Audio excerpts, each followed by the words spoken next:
The last of three Conte di Cavour-class battleships, Leonardo da Vinci did not lead a charmed life. Completed in May 1914 and lost to a magazine explosion 2 years later, she had an incredibly short service, especially for a ship not sunk by enemy action. Probably. There's quite a bit of debate on that subject, even a century later. In today's video, we'll be looking at the sinking of Da Vinci, but also at her salvage. Not a traditional shipwreck video, hence the Saturday upload, but still one focused more on the wreck due to the plain lack of service. That said, I will cover Leo's service history, as much as there is to cover considering the situation. Before that though, a disclaimer. If you've been with this channel from the start, you might be going, wait, didn't you do this already? And yes, I did. 2 years ago, almost. One of my first videos, and it needed a reprise. Especially now with my greater experience with shipwreck videos. Look at this like the Etzel one or the Espero one, where I covered an older video in a better format. And in addition, to bring this in line with the more recent videos on Cavour and Cesare. That disclaimer done, let's look at Leonardo da Vinci's short service life. The ship that became Da Vinci was laid down on July 18, 1910.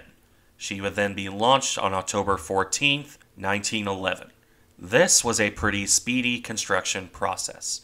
It would slow down a lot in the fitting out, mostly due to delays in procuring armor plate and the main battery, something that slowed down all the Italian dreadnoughts, but especially the three Cavours. This delay meant that Da Vinci wasn't completed until May 17th of 1914, which is the point to talk about what kind of ship the Italians got. This will be brief, as I've covered this class twice over now. Da Vinci displaced around 23,150 tons at her standard loading, and about 25,000 tons at the full load. On that displacement, the ship carried 13 305mm 12-inch guns and 5 turrets, 3 triples and 2 twins, and a super-firing pair ahead of the bridge, and another super-firing pair on the stern. Those super-firing pairs saw a twin turret mounted above a triple. The 5th turret, another triple, was mounted amidships. To support those, the battleship carried 18 single 120mm or 4.7-inch guns, in typical hull-mounted casements. The guns were rounded off by a further 14 76mm weapons, carried on top of the turrets and on the deck. And because this was an old-school dreadnought, Da Vinci also carried 3 submerged torpedo tubes, one on either broadside with a third in the stern. All of this was protected by a main belt of 80 to 250 millimeters in thickness, 3.1 to 9.8 inches. To finish off the design, the ship could reach 21.5 knots on 31,000 shaft horsepower through 4 shafts. With all of that out of the way, let's look at what Da Vinci got up to after she was handed over to the Regia Marina. For the most part, she was kept in port for the entirety of her short career. If you know your history, this isn't surprising. Da Vinci entered service shortly before the Great War began. Admittedly, the Italians were neutral for the start of that conflict, but that didn't mean their fleet was going out and about. It remained at home for the most part, and when Italy did join the war on May 23, 1915, well, things didn't change much. The Italian fleet as a whole remained in port for most of the conflict. Italian leadership was concerned about the tight confines of the Adriatic, and had no desire to lose their limited dreadnoughts to torpedoes from torpedo boats or submarines. So, to quote the original video, the Italian fleet stuck around the southern Adriatic, flinging, "Come out and fight me," at the Austrians, who didn't take the bait for the majority of the war. In addition to the torpedo concern, Italy had a severe coal shortage. Most powers did, and that meant importing coal was difficult. It reached the point the Navy's stock of good coal was rated to keep factories running. So, with limited fuel and torpedo concerns, Leonardo da Vinci saw no combat. She only rarely left port, and even then it was just for gunnery training. Most of her time was spent at anchor, doing nothing, which would be the same as her sister ships, were it not for one little problem: her sinking. Much like Cesare decades later, da Vinci blew up in port. This happened on August 2nd, 1916, and has been a bit of a mystery ever since. The Italians, presumably out of a mix of embarrassment and wounded pride, immediately blamed the Austrians. And, in fairness, most countries would blame enemy sabotage when at war. It was also possible that it was an accident, either faulty powder, poor powder handling, or both. It's difficult to say for sure with any certainty. An accidental explosion is probably more likely than Austrian saboteurs sneaking aboard and sabotaging the ship, especially with the Italians using British-style powder when HMS Vanguard, no, not that Vanguard, exploded in port, in similar, if much more dramatic fashion. Although that doesn't rule sabotage out, or even rule out a combination of poor powder, bad handling, and Austrian sabotage. Either way, 21 officers and 227 sailors would die in this explosion. Da Vinci capsized in place, much like Cesare and Cavour would decades later. This class is 343 in capsizing, actually, although Da Vinci is more like Cesare in this case. In any event, the explosion opened 2 large holes in the ship's hull. It also wrecked the deck around the aft triple turret. Between this damage and the wrecked watertight bulkheads, the ship was completely open to the water. Even her boiler spaces flooded, because the tunnels for the prop shafts were open. The ship sank so quickly that a lot of hatches were open as well and couldn't be closed, further compounding the issue. In fact, Da Vinci sank within 10 minutes. That gave little time for any reaction, let alone any damage control efforts. The force of capsizing into the mud beneath her led to the superstructure breaking apart, while the turrets and conning tower remained in place, driven into the mud. After the sinking, those just drove in deeper as the weight of the hull pushed them down. While the bow remained above water after the sinking, this gradually vanished as the ship sank deeper. Eventually, Da Vinci was buried in the mud at a slight angle, and completely sunk with only about 3 meters of the bow remaining above water. For most navies, this would have seen the ship left in place, or broken up. The Italians went for a different route. In a Herculean effort of engineering and sheer bullheaded stubbornness, they set to work. While multiple different options were put forth, in the end the choice was made to make the ship airtight and raise her from the bottom, without trying to right her first.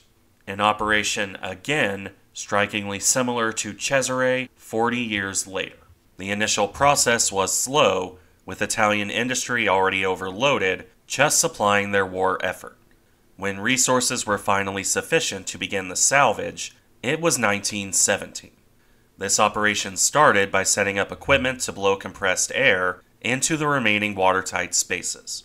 This started lowering the water level, and made it possible for workers to remove the remaining ammunition from the bow and amidships magazines, along with emptying the coal bunkers, further lightening the ship, and retrieving some of that ever-important coal.